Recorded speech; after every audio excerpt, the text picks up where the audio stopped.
man acts in a mechanical way, reacting to external demands or instruction rather than in ways determined by his own interests and energies and power. He says we may admire what he does, but we despise what he is. For Humboldt, then, man is born to inquire and create. And when a man or a child chooses to inquire or create out of his own free choice, then he becomes in his own terms an artist rather than a tool of production or a well-trained parent.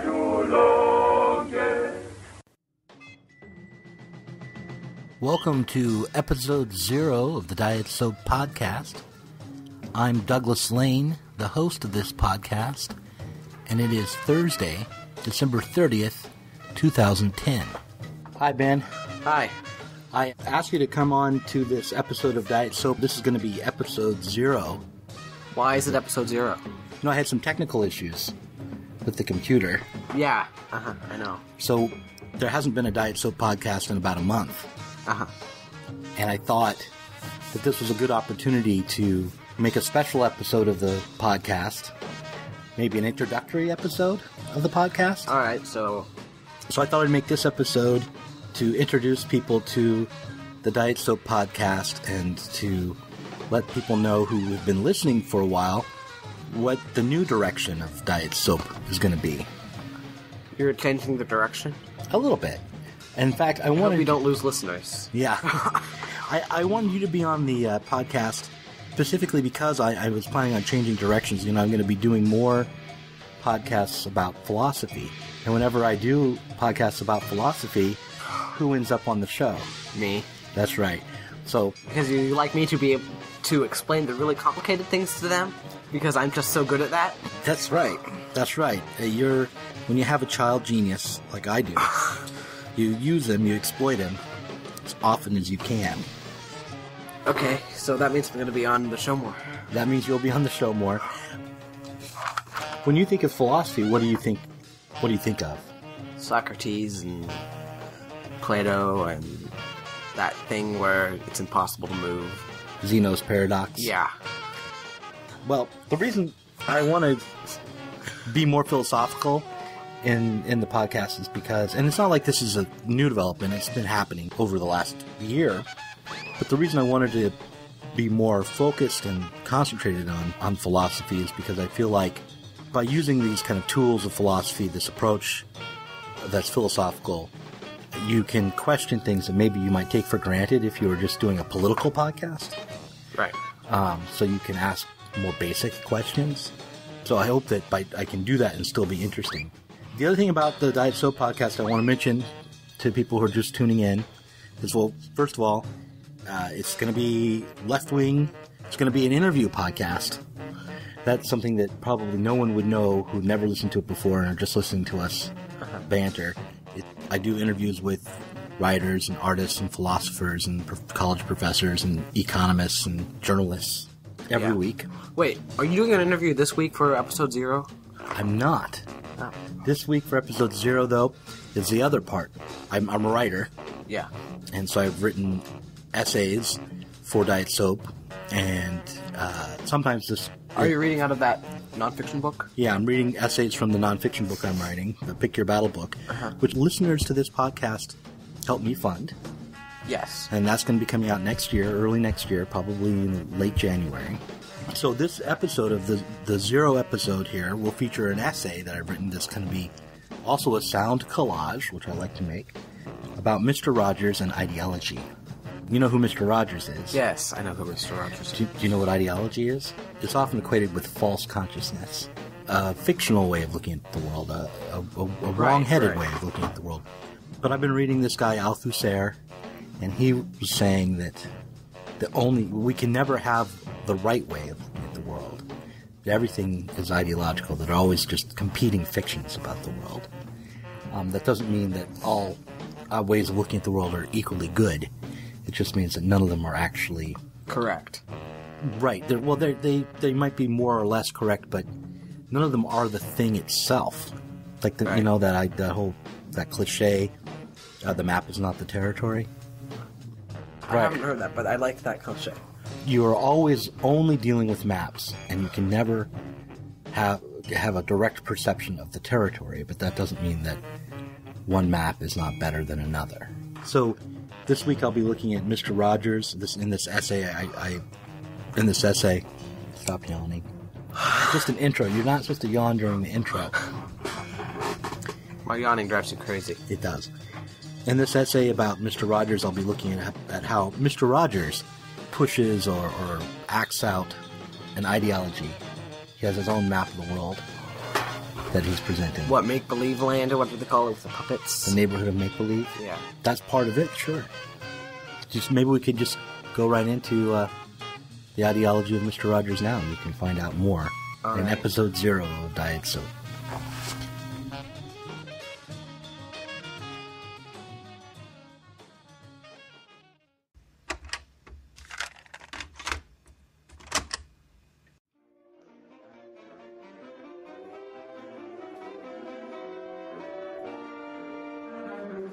In Raoul Vanahim's 1967 book, The Revolution of Everyday Life, he describes the way ideology functions in a disintegrating world and reveals the reasons so many of us continue to support institutions we hate, work jobs that are stultifying, and lead lives of quiet desperation. We are, he says, like Wile E. Coyote in a Warner Brothers cartoon. That is, we have run over the edge of the cliff and are hanging in midair, but we don't realize it yet. We subjectively know that global warming is an apocalyptic threat, that the eternal contradictions of the economy are bringing a global depression, and that the death of the institutions of liberal bourgeois democracy is certain to bring on authoritarian regimes, but we continue to objectively believe that the world is stable, that capitalism and America are forever, and that our personal 15 minutes are just around the next corner. We are looking for our beliefs in all the wrong places. Our beliefs aren't to be found in our private thoughts, but in our daily practices, and in the habits and rituals that fill those days. Quote, as cynical subjects, we know full well that our understanding of reality is distorted, but we nevertheless stick to that falsehood and do not reject it. Instead of Marx's formula for ideology, then, they do not know it, but they are doing it, Sloterdijk proposes a cynical variation on it. They know very well what they are doing, but still they are doing it. End quote. Page 65, Slavoj Žižek, by Tony Myers. In Tony Myers' book, he points out that Marx's critique of money, Marx's assertion that money is materially worthless and functions only as a symbol for social relations and inequality, is well known. There are hundreds of examples of ideology in practice, ideologies that function despite cynicism, or that are perhaps even supported by cynicism. Belief in Santa Claus, for example, does not require that parents or children really believe, but only that the stockings are stuffed with candy and cheap toys from China. The Holy Rite of Communion is another example. Our union with each other and our union with God is made truly complete when we partake of the sacrament of unity. That is the one loaf, the body, blood, soul, and divinity of our Lord Jesus Christ, truly present in the Eucharist.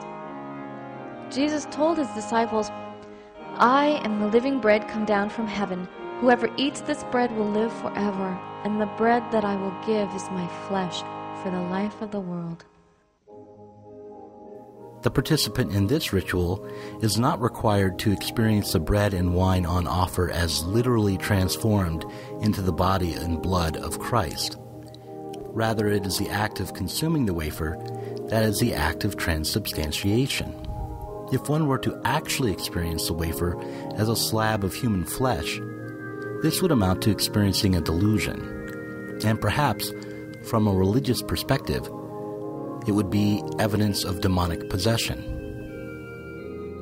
The ritual is designed to do your experiencing for you.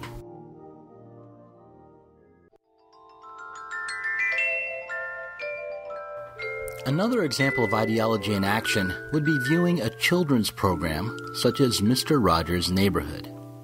Here we participate in the fiction of parenting and childhood as an enlightened project of self-discovery.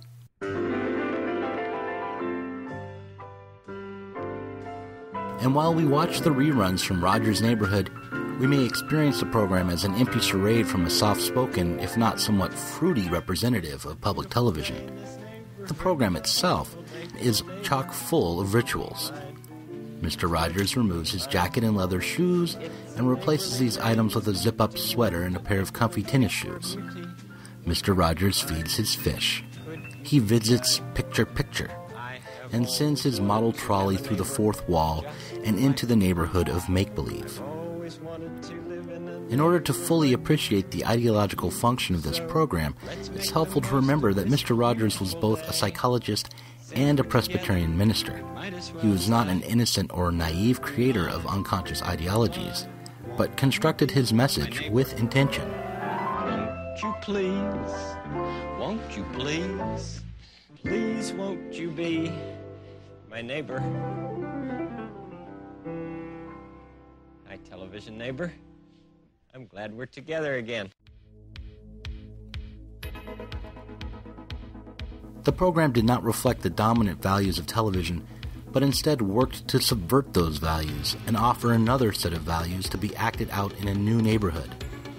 However, when ideology is no longer conceived as a set of false beliefs, but rather is conceived as a form of collective behavior, when ideology is materialized, the cognition or exposure of this ideology as ideology ceases to be the end goal of a critique. Instead, this is our starting point. Dear Mr. Rogers, are you real? Are you under a mask or costume like Big Bird? Are you for real or not? My birthday wish is I want to know if you are for real. From Timmy, age 5. Dear Timmy, that's a good question. It's hard for children to understand what they see on television. I'm glad that you are a person who wonders about things and that you ask questions about what you're wondering. Asking questions is a good way to grow and learn. You asked if I am a real person. I am a real person, just the way you are a real person. Your television set is a special way that you can see the picture of me and hear my voice. I can't look out through the television set to see or hear my television friends, but I think about them whenever we make our television visits. You're still his friend, aren't you? Sure. Well, it would be very helpful if you could let him know that. Oh, I'll tell him. Oh, there's my friend. Oh. Yeah, goodbye. Okay, well, thank you, Mr. Rogers. Mr. Rogers, okay. Bye, Mr. Rogers. I'm Big Bird. So what is the ideology of Mr. Rogers' Neighborhood, and how does it function in practice? To sum it up with just a few big words, the neighborhood is ontologically materialist, epistemologically realist, and politically a mixture of bourgeois democracy and socialism. The neighborhood was built to reflect these values. It was a televisual space filled in with these ideas.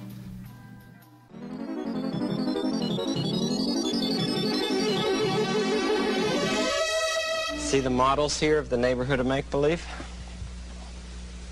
Who lives in here? In the castle. And who works in this factory? Cornflake especially. And who lives in this tree?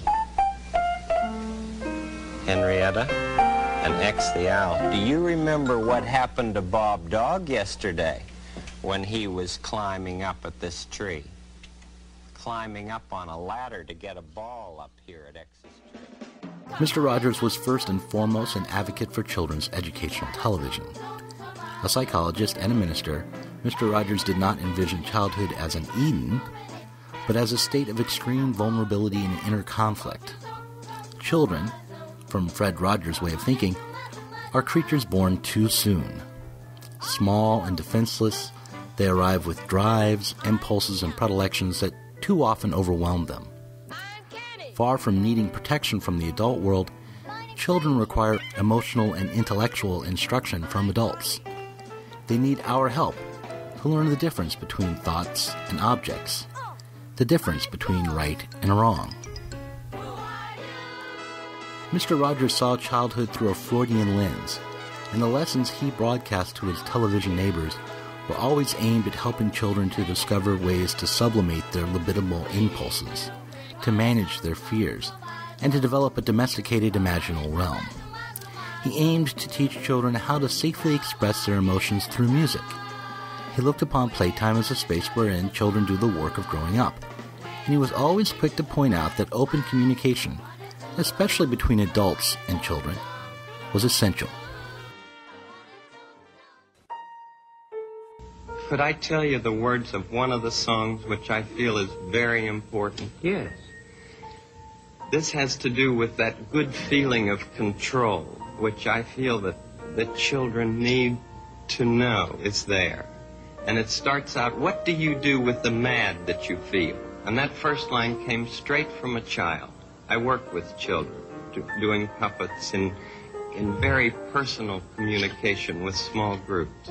What do you do with the mad that you feel? When you feel so mad you could bite. When the whole wide world seems oh so wrong, and nothing you do seems very right. What do you do? Do you punch a bag? Do you pound some clay or some dough? Do you round up friends for a game of tag or see how fast you go? It's great to be able to stop when you've planned a thing that's wrong and be able to do something else instead and think this song. I can stop when I want to, can stop when I wish, can stop anytime. And what a good feeling to feel like this and know that the feeling is really mine. Know that there's something deep inside that helps us become what we can. For a girl can be someday a lady, and a boy can be someday a man. I think it's wonderful. I think it's wonderful. Compare Fred Rogers to Willy Wonka. Both men acted as gatekeepers and guides into a realm of imagination, but their tone and techniques were completely opposite. Wonka escorted the children onto a steamboat and took them through a tunnel of love in his factory. He set off into a nightmare realm where filmed images of beheaded chickens, green faces, centipedes, lava lamps, and villains wearing top hats appeared as menacing. Wonka's ritual was meant to be taken as reality. I don't know, but I don't like what's that tunnel up there. Hey, Wonka, I want off! Round the world and home again. That's the sailor's way. Wonka, do me a favor. Tell those creatures to stop battling thunder. We're going too fast. Fast? We're going to sink. I know. Come on, just stop the boat. Fast! Hang on, darling. Close your eyes and hang on tight. What is this, a freak out? Hey, this isn't funny, Wonka! You can't possibly see where you're going, Wonka. You're right. I can't. Boy, what a great Mr. Rogers, on the other hand... Hi, Charlie. I think I'd like to pretend that X the owl wants to work alone today, all by himself. And some people just don't understand why. Okay, Charlie, to the neighborhood of make-believe. Mr. Rogers, on the other hand, asked the children to allow his mechanical trolley to take the imaginal journey for them. The passage from reality to the neighborhood of make-believe was accompanied with chimes and the sound of a toy trolley moving down the tracks. Dear Mr. Rogers, why do you use a trolley? Kevin, age 11. Dear Kevin, there are a couple of reasons for that. First of all, we wanted to have a way of separating our neighborhood, where things happen in a real way, from make-believe, where things can happen by pretending or by magic. Secondly, we wanted to show that we could all go together to another place, the neighborhood of make-believe, by pretending. Mr. Rogers was the kind of magician who would tell you how his trick worked. He even showed us where the trolley's controls were hidden, because he thought it was, quote, important to show that trolleys don't operate independently of people. it was important to emphasize that it was people who make machines work. I think it is healthy to demystify this medium of television as much as we can." End quote. It's such a good... This emphasis on realism, on demystifying life and its operations, is essential to Rogers' mission. He always asks the same question of the musicians, basketball players, actors, mailmen, and others who visited him in his television house. What were you like as a child? How did you come to be good at what you do? Who taught you? Who influenced you? How did you grow up? When visiting a pretzel factory or an assembly line for electric cars, he always asked the workers how they did it, how long each step in production took, and how they came to be so good at what they did. I'll do some more of this later, but I'd like to show you some people making crayons. Let's come along. I have a film of it here.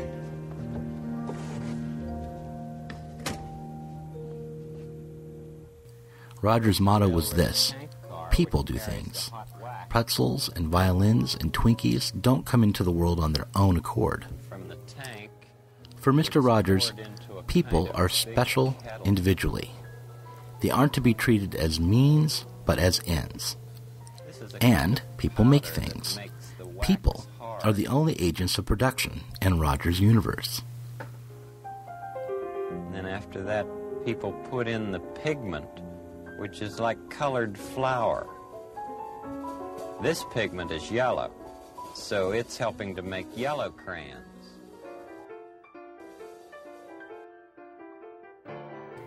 Quote, Zizek argues that the typical postmodern subject is one who displays an outright cynicism towards official institutions, yet at the same time firmly believes in the existence of conspiracies and an unseen other pulling the strings.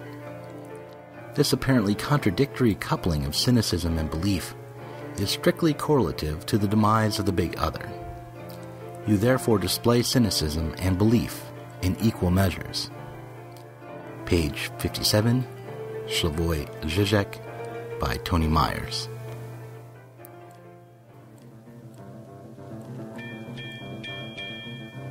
While it is true that Mr. Rogers is a humanist, a realist, an educator, it is also true that his is a normative education.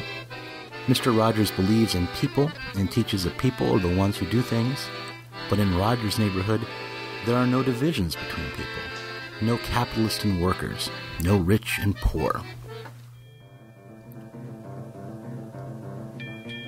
That is, while Mr. Rogers is glad to show the controls for his trolley, glad to expose the real mechanism behind his neighborhood of make-believe, the project of exposing the magical or make-believe mechanisms that control what is real in the neighborhood has never begun.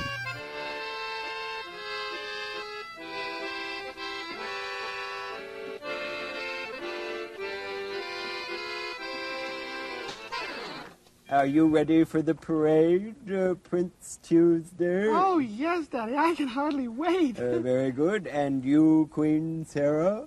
Well, I always like to see a parade with different things in it, you know. Yes, I do know. And I am the Grand Marshal, so that means that I'm the one who should start the parade. Are you ready with your whistle, Miss Prolifica? Oh, I am, sire. Excellent. I suggest that the birthday parade for Anna Platypus begin. Whistle.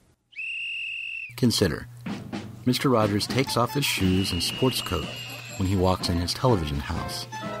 He performs a ritual that believes in the natural rightness of the division between work and leisure, a ritual that performs this belief so we no longer are required to believe anything.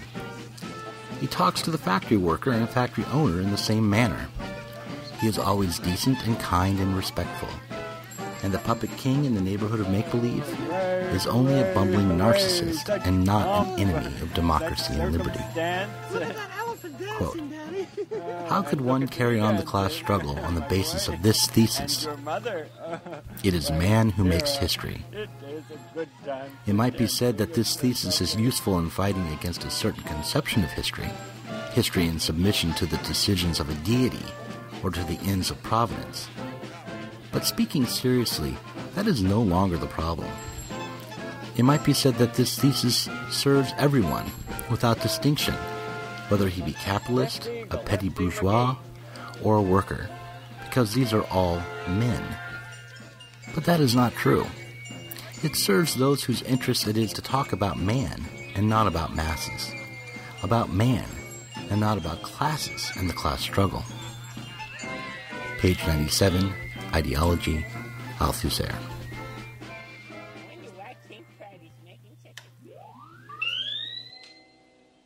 Children are lively enough and small enough to do a lot of things, but nobody is small enough to go down a bathroom drain. Mr. Rogers was a television personality, a psychologist, a minister.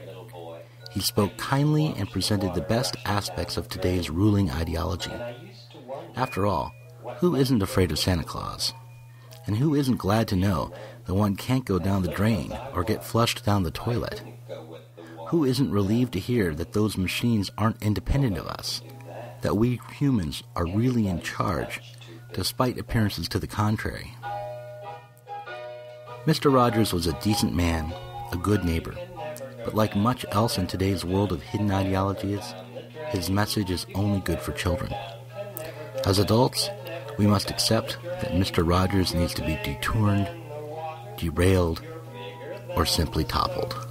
You're much bigger than all the bubbles, and bigger than your telescope, so you say. You can never go down, you can never go down the drain. You can never go down the drain. We talk about important things, don't we?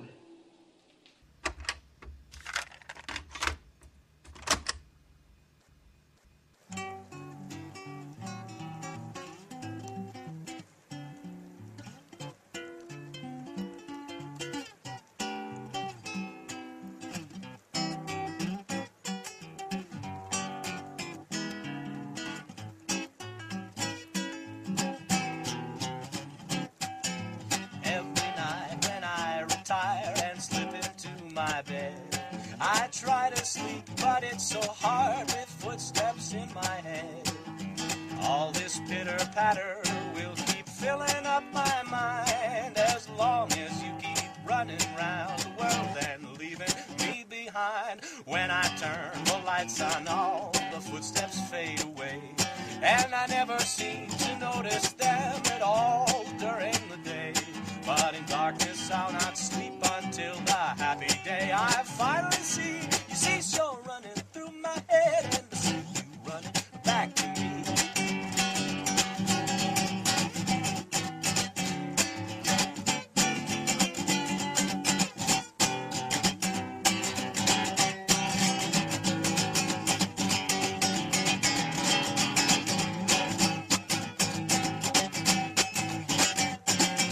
When I turn the lights on, all the footsteps fade away, and I never seem to notice them at all during the day. But in darkness I'll not sleep until the happy day I finally see so running through my head, and to see you running back to me.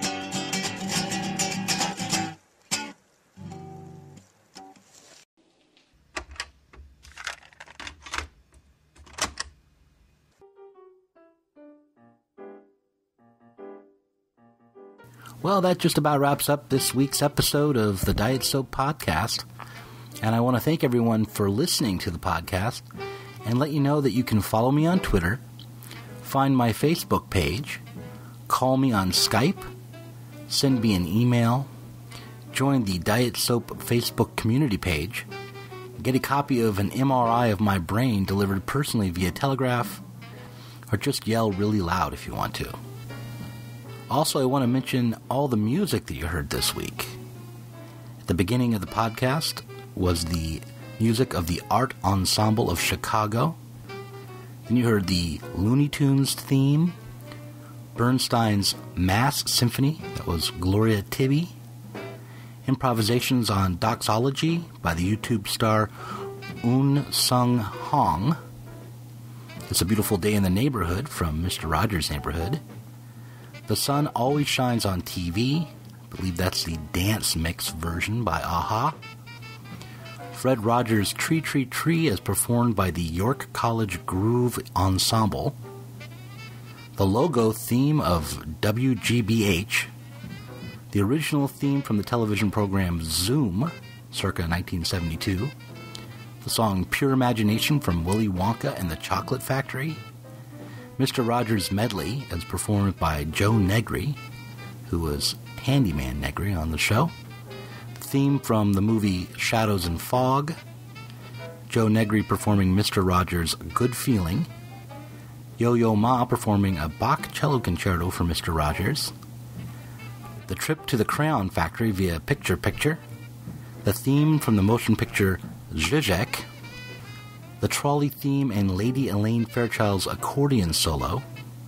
The Birthday Parade for Anna Platypus. You Can Never Go Down the Drain by Mr. Rogers. And then at the end, Footsteps in My Head by Chris Ista White. That's off his album Let's Get Friendly. Right now, you're listening to Thelonious Monk's Off Minor. But before we go to the Titanic factoid, I thought I'd have a quick conversation with Miriam about the essay collage on Mr. Rogers. Well, I have always been a very big fan of Mr. Rogers, as you know. I watched Mr. Rogers myself when I was little and liked him very much. And then our kids, watched, especially our older two kids, when they were little, watched, I think, all the Mr. Rogers shows that we could find. Yeah. It's kind of apparent that I'm a fan of Mr. Rogers as well. Yeah, I would say so. But having listened to it again and having read it, it's an essay that I probably will rewrite before I print the book, because you can always rewrite things and make them better. Yeah, that's true. Just practice, practice, practice, as Mr. Rogers would say. The point of analyzing the ideologies at work in Mr. Rogers is not to really aim the criticism at him, but to illustrate the concept of ideology, as Althusser put it forward, right. And also to see what maybe the limits are of even the better kinds of ideologies in our current society, because I think he represents some of the best things about Western culture, about even American culture, and more broadly like the Enlightenment project, which I think he's a part of. Well, and certainly as applies to children, child psychology, child development. Right. Which has not, I would not say Western culture has always been really good for that. Right. My new favorite hero, even more than Mr. Rogers, is Slavoj Žižek. Right, who I don't believe is a child psychologist exactly. No. I wouldn't really trust him with my kids for even a half hour a day. But the reason I bring him up is because he's always saying that what philosophy is for is questioning the presuppositions that kind of back up our understanding. Applying philosophy to Mr. Rogers with that definition of philosophy, I would say that what the philosopher's task would be to question and find the presuppositions about childhood, about families, and about the way the world is structured and what it means to grow up. Right. That might be at work in Mr. Rogers. And again, you can question those presuppositions without deciding that they're all horrible or something. Well, and you can observe the presuppositions that exist in Mr. Rogers' neighborhood without being critical of Mr. Rogers himself or his intentions or what he managed to achieve. Yeah, I mean, it's not about attacking him or his intentions at all. What are the presuppositions there? I don't think I even really scratched the surface on that. I didn't talk much at all, or at all, in the essay about the presuppositions that the nuclear family is the natural unit. Right. We had talked before about the choice of using an intimate home-like setting for his show, and he walks in wearing something that might possibly be business attire and changes into more casual, everyday type sweater and sneakers, and spends time in this house that isn't really it's obviously not really a house that he lives in all the time, but it's like his television house where he comes just for visiting his television neighbors, but it's still an intimate, comfortable environment. And there are some presuppositions that go along with using this kind of setting, but he probably made this choice in order to create an ordinary, intimate environment in which to talk to the children through the television set. So you had a Titanic factoid that you wanted to do? Yes, I do have a Titanic factoid. Are you ready to move into that? Why don't we move into the Titanic factoid? Okay. We'll start the music.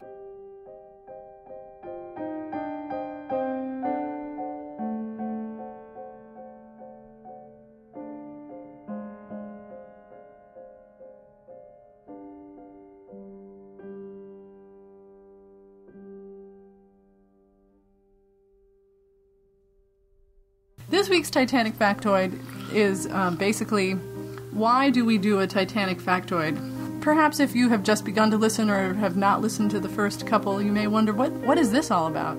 First of all, I should mention that the main reason we do it is because I became obsessed with the Titanic. And you know how you know about something, but perhaps one day something will happen, or you'll read something or see something that'll make you realize that you didn't really know about it.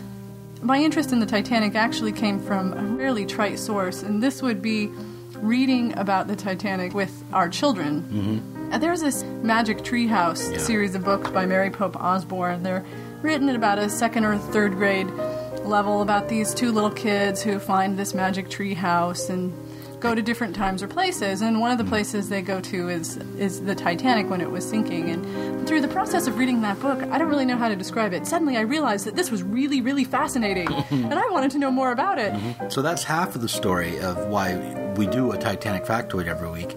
But what do you think the other reason would be? What's the other half of the story? Well, you took my interest in the Titanic and decided to make it into a podcast. Right. It was the second podcast that I did. Right. I interviewed you. Yes, because you needed someone to interview. Right. And as the week went by, I found that I shared with you one day another little interesting thing that I'd read about the Titanic. And you said, oh, let's include that letter. It was a letter written by Violet Jessup, who was a stewardess aboard the Titanic. Let's include that in the next one. And then you began to realize that the Titanic was actually a really fantastic metaphor. It was an obvious metaphor. That's a really obvious, I guess. Yeah, but metaphor. It was a metaphor that, because of your interest, seemed to have more life in it than you might originally think.